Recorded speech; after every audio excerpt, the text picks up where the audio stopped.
Hi, welcome to this week's edition of BrianSews.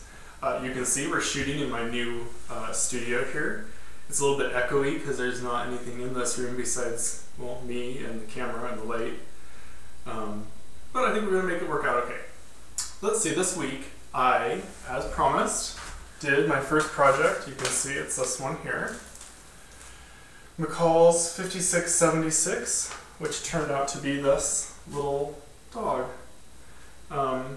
I'm not going to go into too much detail on this with this video because I'm going to do a separate video talking about this, a separate little pattern review video, because this could use its own time, because there's certainly a lot to talk about with this project. Not as easy as I thought it was going to be. Besides that, this week I went fabric shopping. Now, when I moved to the Boston area, everyone said, you know, there's really not much fabric here to buy locally, and I was like, that's just crazy. I mean, I've been able to find fabric stores no matter where I've lived. I've always found those little hole-in-the-wall places where you dig through and you find some great stuff for $1 a yard.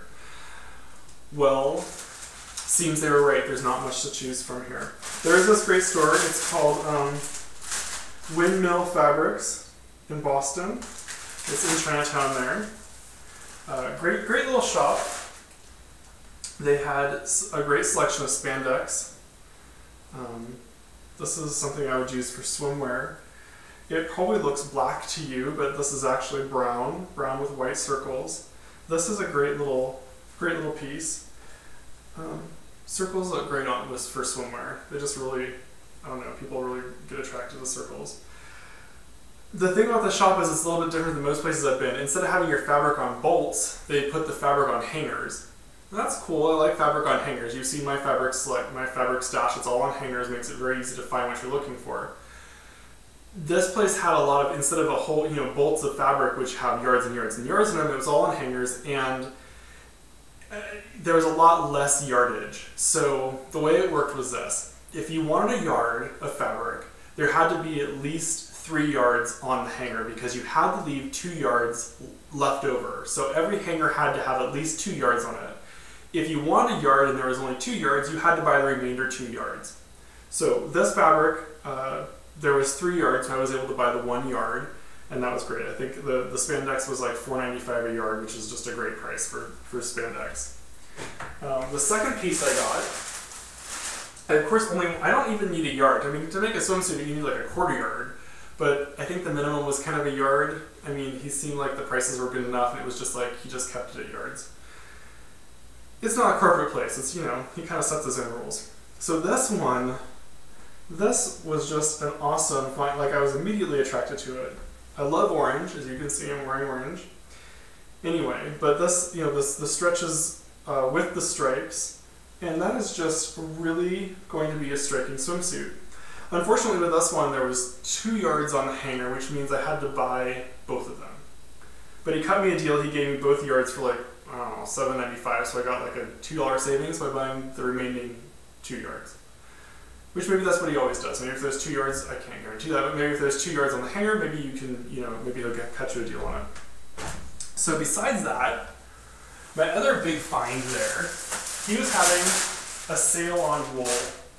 Now, if you've ever priced out wool, it can be, you know, good wool is expensive. And if it's thick, it's really expensive. It can, you know, $20 plus a yard. Well, this wool was normally listed there at $9.98, so $9.98, and it was on sale for, you know, right around $7. I think $6.95 or something. And it's a really beautiful. It's a dark gray. To me, it feels like felt. I mean, it's cut here. There's no. I mean, it is felt. This is totally felted. It feels a lot like those, you know, those square acrylic felt, you know, the felt, but wool felt.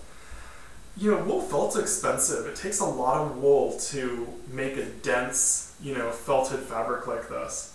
And so, you know, finding this for $7 a yard, I was like, yes, this is great. There was 2 yards on the hanger. I bought both yards. You know, what did this cost me? You know, $14 for a really nice piece of wool. This is going to be, I think I'm going to make slacks out of this. This might be my next project. Definitely worth the trip down. While I was down there, I also went to Goodwill, and got some silverware. And what I'll do is I'll take some pictures of the silverware and pop those up on the screen so you can see.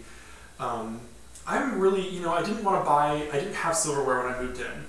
And I went to Walmart. I went to Walmart and I was thinking, well, I'll just get some plastic silverware or something. I'll just get something really cheap to tide me over, because I knew kind of what I wanted. And you can buy vintage silverware on eBay, and it's rather expensive. And so I was like, you know, I really need to go to Goodwill and just, you know, they always have a big bucket of silverware. You can just root through it. Well, I found this set. You know, I had to dig through. I had to look at every single piece to get all the pieces of it. And there was eight big spoons, 8 small spoons, 8 forks, and 4 knives was all I could find. But I got the whole thing, including the silverware tray, for I think $9. Oh, and a coffee cup for $9. And it's a beautiful stainless steel, vintage, made in Japan. Japanese vintage stainless steel silverware is kind of popular. It's kind of hard. It's not necessarily, I mean, it's easy to find, but not, you know, it's not necessarily cheap to find. If you were going to go on eBay and try to buy full sets, it's not super cheap. And it was just, there are a lot of timeless designs that are just really attractive, so I really liked it. So that's my Goodwill find. What else? You know, I've been thinking a lot about the difference between designers and sewists. A lot of people, when they find out you sew, the first question is, well, there's a few first questions. The first question is, oh, are you a designer? And I'm always like, because I know what they're thinking when they think designer. They're thinking Project Runway, they're thinking, when's your next collection coming out? They're thinking, you know, designer. You know, they're thinking what they've been exposed to as designer. The question they ask after that is, oh, I've got these pants that I need to have hemmed. I'm sure everyone's aware, you know, has had that question asked. Or I'd like to have this shirt copied, or, you know, their next thought in their head is, ooh, what can this person do for me? And to me, both thoughts are incorrect, which is why I always like kind of cringe when someone asks what I do, because I'm like, ooh, how do you say that you sew? Because people don't have any, you know, people's concept of people who sew is not your average everyday person who happens to just really like sewing.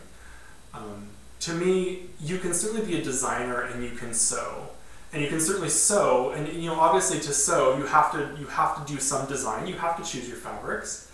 You have to choose your notions. You have to, you know, you're placing things and putting things together the way you want them to be. So everyone's a designer in some aspect. Whether that means you're designing a collection for spring that you're going to put up on your website and be, you know, try to sell off to, you know, try to wholesale off and have made, you know, made in China and carried at Walmart, you know, probably not. You know, your level of design is you're designing for your own personal taste. You're not trying to design for the masses, or even the select clientele.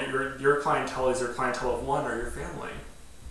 So I think that it's important. You know, it's hard to, it's something I deal with a lot when people ask me, you know, how, you know, what does it mean to be a sewist? Like, what does it mean when you sew? And it's, you know, I sew because I love sewing. I love the construction. I love putting things together. You know, do I love design? Yeah, I'd like designing it too, but just for my taste. You know, it's not something I'm, you know, I don't know that I would like it if I had to try to design for everyone's taste or to design to sell, because that wouldn't be fun for me. You know, sewing is a very personal thing.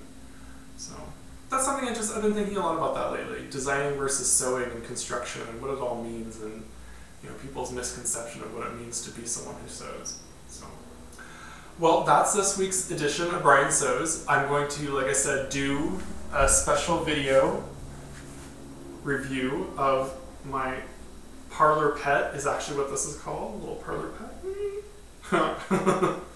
And tune into that if you want to hear more about the trials and tribulations of making stuffed animals. And hope you're having a great week in sewing. And I'm going to try to be doing this on the weekend, so tune in next week for next week's edition of Brian Sews. Bye.